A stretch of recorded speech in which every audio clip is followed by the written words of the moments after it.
Welcome to today's Revenue Coach Masterclass.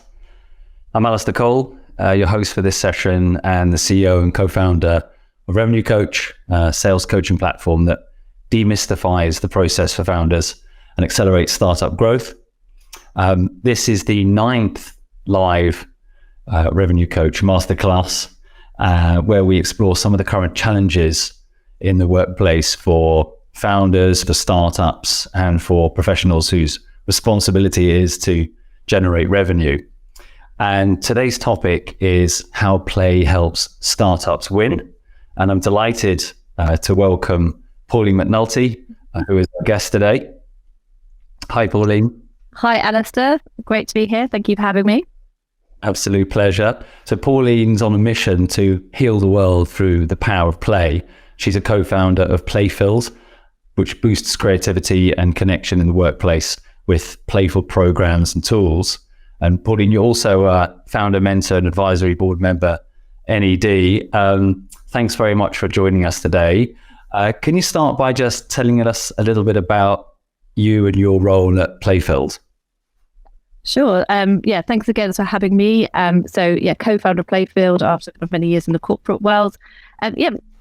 How we see our roles at Playfilled is really being this bridge between the corporate world and this beautiful world of play, which is so rich and diverse, and really thinking about how we can practically bring all the power of play to help people be more connected, be more creative, and work together to drive high performance and innovation.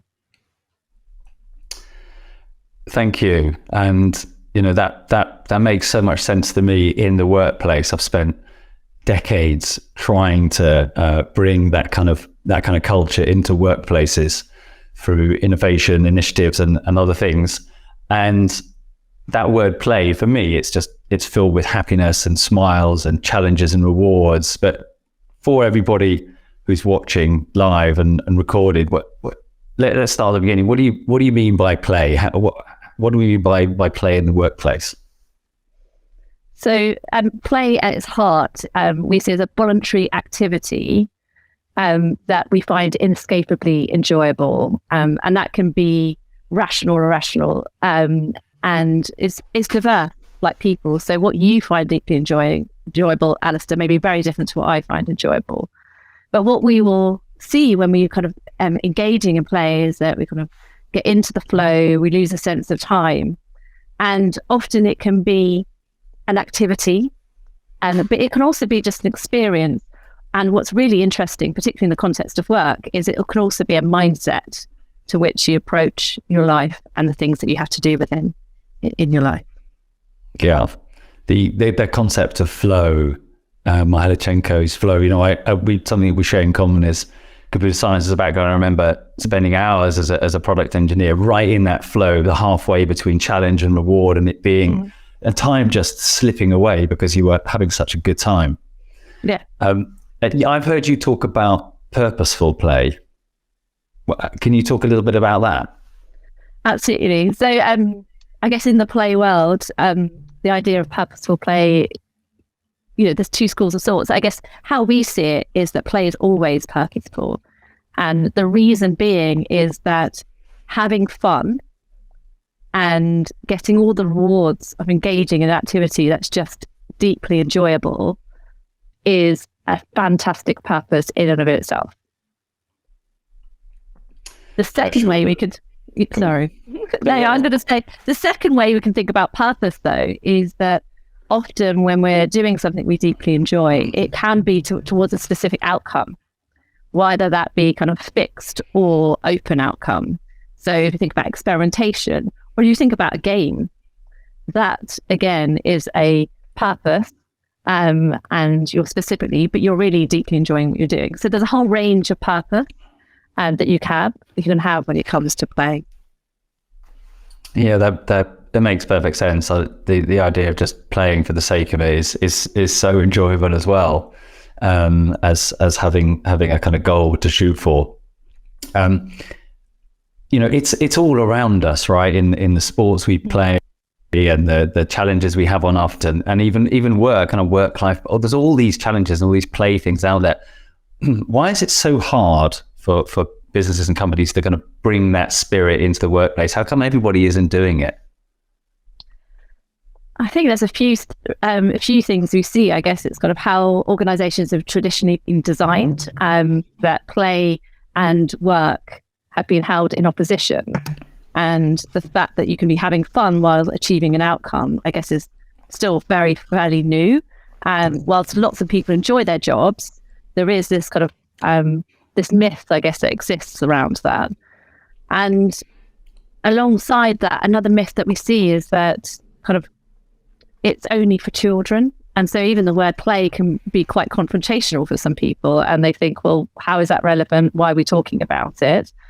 But actually, when you take up the context of its activities or verbs that you really love doing, work is just a label for a whole set of activities you might be doing. And there's no reason why we can't enjoy those if we think about who's doing what and how we get to the results.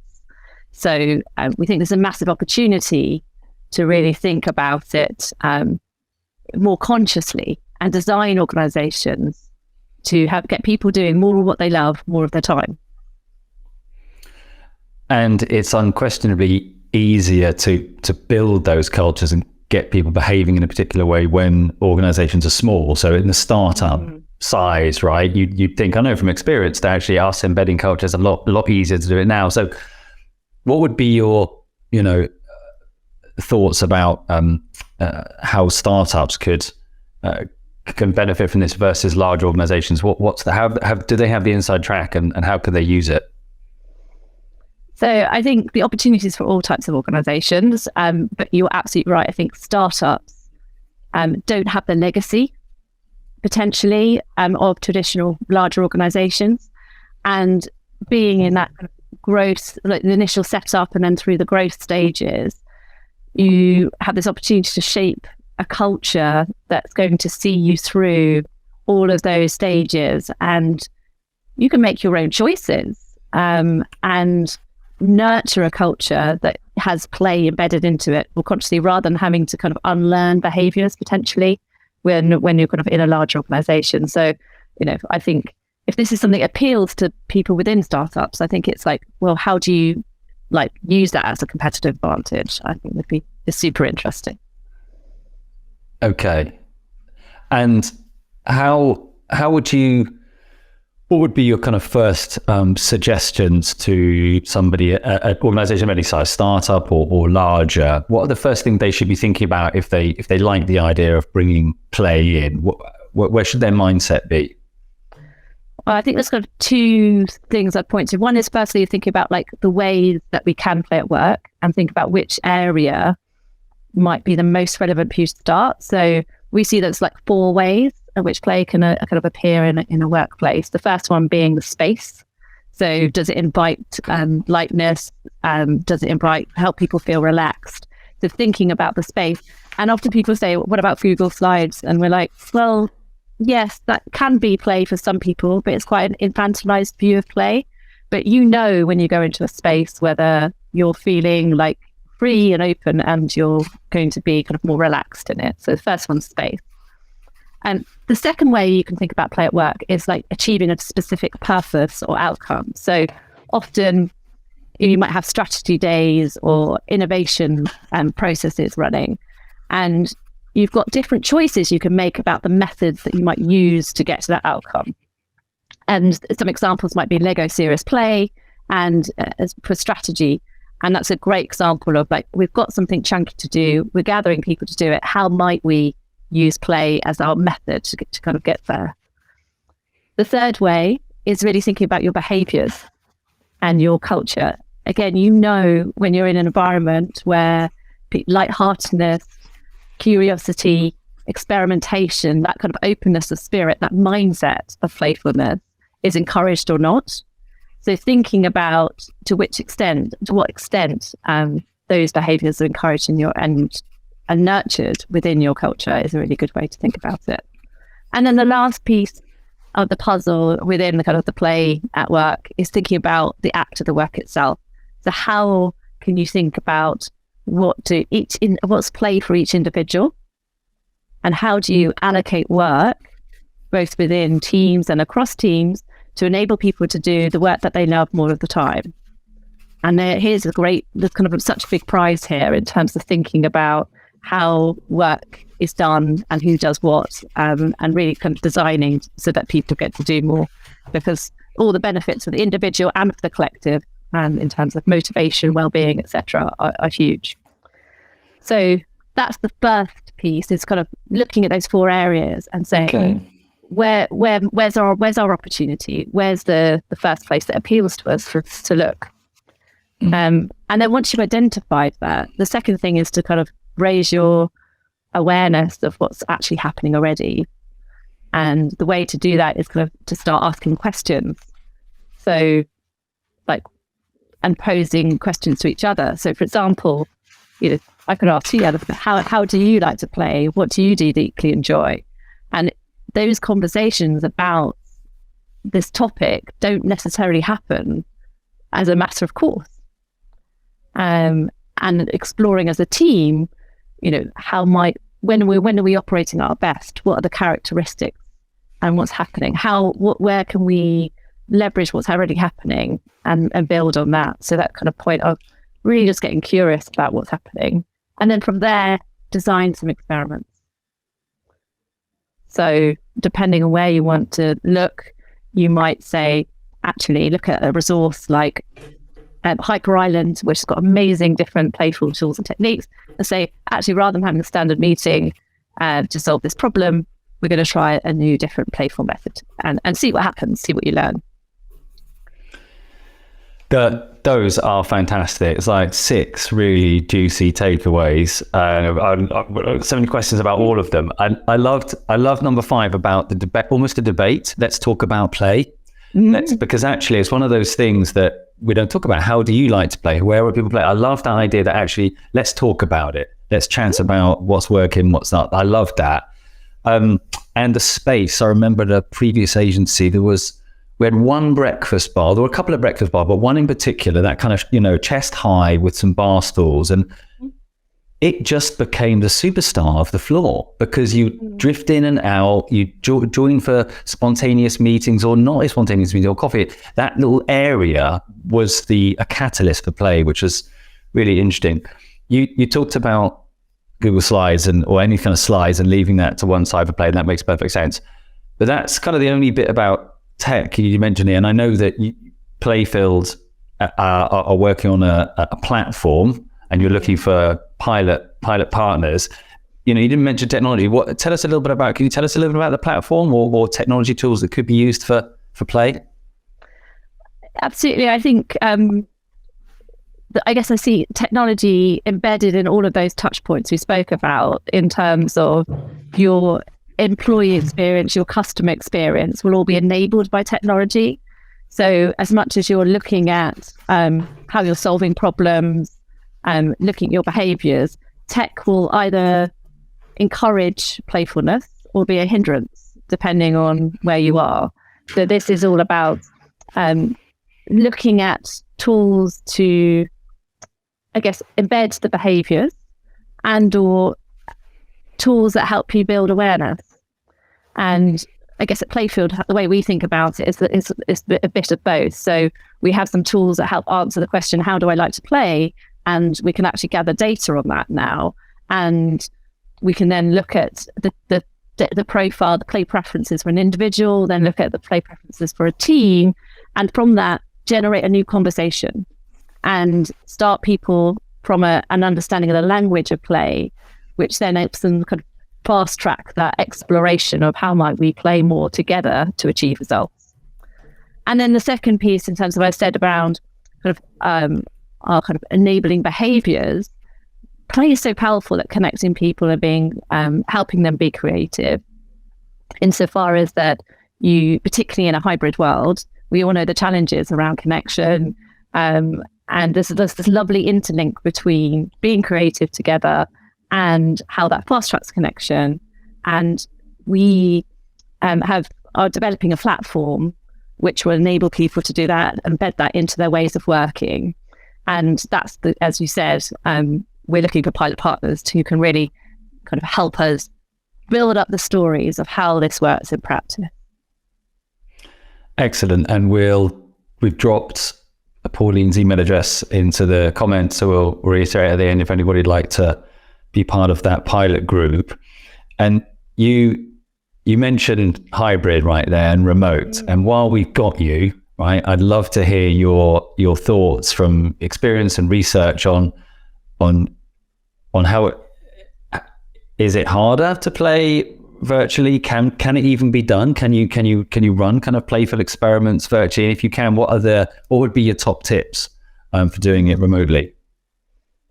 Well, firstly, it's definitely possible. I think the challenge is that you've got to design for it and be conscious that be intentional about it, because as you described earlier, that lovely space that you had in your previous agency, play kind of happened naturally, people bumping into each other, and there was this lovely interaction space. And when we're in a hybrid world, we're doing things virtually, we can become more transactional, and there aren't that necessarily the moments for the relaxed encounters and or the kind of natural playfulness that might emerge. So I think it's all about setting the tone for if you're having regular meetings. So start with check-ins, create time in the agenda for those moments of connection, and think about putting people into small breakouts, like in pairs, just to kind of have a moment of connection one-to-one rather than in bigger groups, which suits some people better, and create space for it. Again, but what it looks like in a hybrid virtual world is very much more, maybe you have to spend a bit more time warming people up. You have to spend a bit more time saying, right, okay, this is what we're going to be doing. But from our experience, it's definitely possible. You can connect deeply in this format, but you just need to make sure that that's your intention and think about ways that might happen. Again, I think there's so many wonderful resources out there that can talk about like different techniques and tools. Again, go back to that point of start small and experiment with a few and see what you learn and see what works for your culture. Yeah, that certainly rang true about the kind of warm up, because really what we're trying to do is to get people into a space where they're comfortable with making comments or suggestions that previously may have been considered ridiculous or wild, and for them to be comfortable enough to play without worrying about losing and those challenges. And that does take time in order for people to be contextually aligned in those sessions. You can't just pitch up and be like, right, let's have some fun in the first minute, right? It doesn't work like that. So, and I love that idea of effectively engineering for play. It's not just having it, let's start the debate, but let's also bake in some time and engineer it. One of the things that we talked about before is the power to transform organizations through play, through the boosted connectivity and creativity. But that feels like that takes a while. How does business transformation through play occur in terms of duration and people that are needed? If I wanted to transform a particular area of my business, how long should I expect that to take? And well, I think with like all transformations, it will take a while. And what we are is a mission-based business, and we are still in the early stages of building awareness around the power of play. There's a host of evidence and research out there to prove this, and we are working with forward-looking leaders to put that into practice. But we haven't got to the point where we've done a whole-scale transformation yet. We see that on the horizon. Yeah. And our role in the world at the moment is being this bridge between this amazing world of play and kind of the corporate startup world where play can be used in practice. And we're really building up those stories of where people have taken this power of play and put it into practice. And another resource that might be helpful for people is to, learn more about these stories with our kind of Why Play Works podcast, which is a collaboration that we have.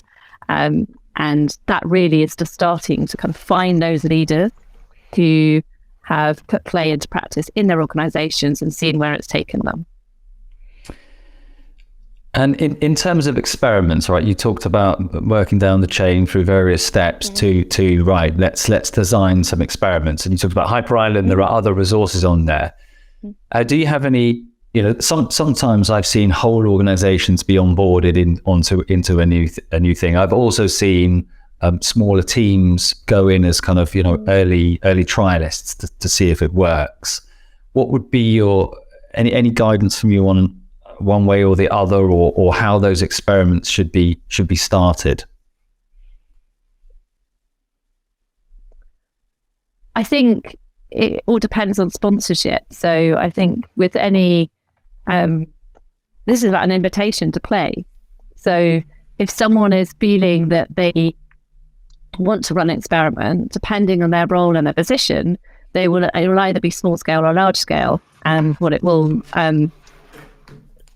whatever their remit and their ability to kind of put stuff into practice, I would kind of look to kind of what their circumstances are and what feels appropriate.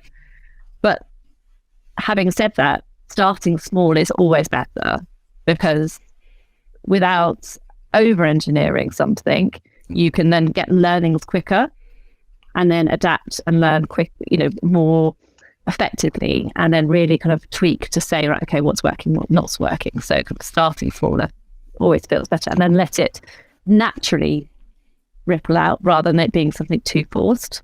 Yeah, because forced fun, as you pointed to earlier, is not necessarily the best way to go. Yeah, I feel like any kind of cultural transformation has to happen organically, otherwise it doesn't happen. And certainly if you're a startup, you're familiar with agile methodologies. It'd be exactly the same, right? For bringing in play, you start small, test it, see what works, what doesn't work, ditch the stuff that doesn't, and move on to new iterations. So yeah, that makes perfect sense. You also talked about stakeholders, right, and buy-in, and that is really important, whether you start small or big. At what level in an organization should how far into it does play need to go? Does it need to go all the way to the top, to the CEO and the chair, or could it be started in separate units, smaller units? Well, I think it could start anywhere. So I think teams have their own mini cultures, and within them they can achieve wonderful things. There will obviously be a limit to what they can do, and that's what we've seen, is that when we're working with teams and divisions rather than the whole of them, is operating in the context of the whole. So in an ideal world, you would start with senior leadership buy-in. You wouldn't do a top-down rollout, because that's not the way to do effective change. But having the buy-in and the sponsorship from leadership in terms of where we want to go, this is why it's strategically important to us, I think is the ideal situation. But I wouldn't say, well, if the leadership are not brought into it, don't do anything, because even an individual can start by doing something like keeping an energy diary to gain their own awareness around when are they at play, what are they enjoying, what are they not enjoying, thinking about how they do their work. Do they sit at their desk or do they go for a walk? How do they pose questions? And how do they think about their playful mindset? There's lots of things even an individual can do within the team. And so I think that's the best place to start as well. Okay. Well, tell us more about an energy diary. Yes. So I found this really super helpful when I was exploring, rediscovering, I should say, what play was for me. And it comes from Design Your Life, two Stanford professors who realized there's lots of people leaving Stanford and had these wonderful qualifications but didn't know what to do with them. And there's a very difference between having an academic qualification and then putting it into practice. And what the concept is kind of comes from design thinking, using those principles, but for life design or work design, is very much to say, after each activity you do, did it increase your energy? Did it deplete your energy? What did you notice? What did you learn? So when do you feel drained? When do you feel energized? And this is all really helpful data about what do you love, and what do you want to lean into, and what do you want to create more opportunities for how you want to spend your time. Well, I mean, that's something that is obviously missing from my life. The idea of an energy diary sounds great. I'm going to explore that right away. You talked all about the Stanford professors. Is there somebody listening who's thinking, this all sounds great, I'd like to get going? Is there a one book or a particular resource? I mean, you mentioned Hyperline in terms of the experiments, but is there a book or a seminal text that you'd recommend people go and have a read, or an article? So I guess there's a few things. So as I mentioned before, the Why Play Works podcast for inspirational stories of leaders and people working in this space, which always includes practical tips. Our Playfield blog, which is on playfield.com. Again, we have a number of articles and resources there. And the book that I always recommend is Play by Dr. Stuart Brown. I won't quote the rest of the title correctly, but how it shapes the imagination and creativity. And for me, that was the book that really took it from this conceptual world into something. I was like, actually, there's so much opportunity here for both me individually and for us collectively to think about how we do work. And it's just brilliant. So that really unpacks it, and it kind of introduced the idea of play preferences and our play personalities, and being a massive inspiration for what we do at Playfield. Thank you. We'll make sure that all those references are included in the show notes. If people wanted to ask you more about that or get in touch generally, how should they reach out to you? So they can email me at pauline@playfield.com or connect on LinkedIn. Really, we'd love to have conversations about this topic. So if you've just got a question you want answered, we'd love to have a chat.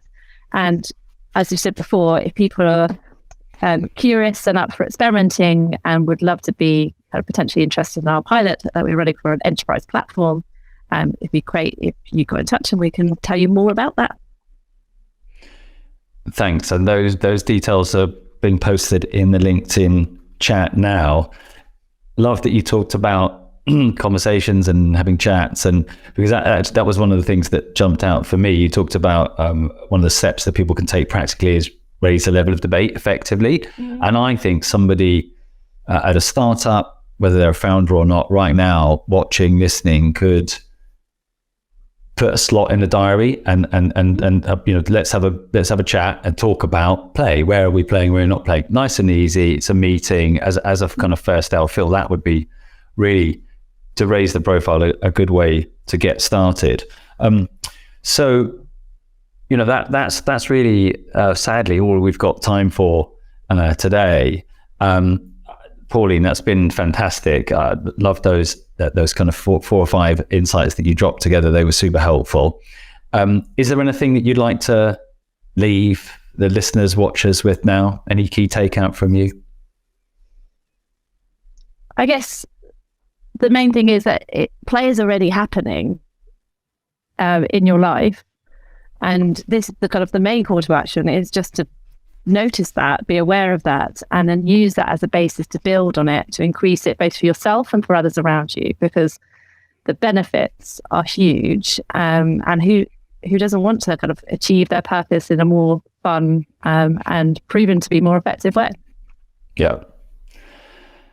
Great. Thank you very much. And anybody would like to know more about how the Revenue Coach platform demystifies the sales process and accelerates startup growth, you can head over to revenuecoach.ai, where you can sign up for free. All that's left for me is to say thank you very much to our guest, Pauline. Thanks for your time and your expertise and your insights today, Pauline. It's been a lot of fun. Thank you, Alistair. Thanks very much, and goodbye, everybody. Bye.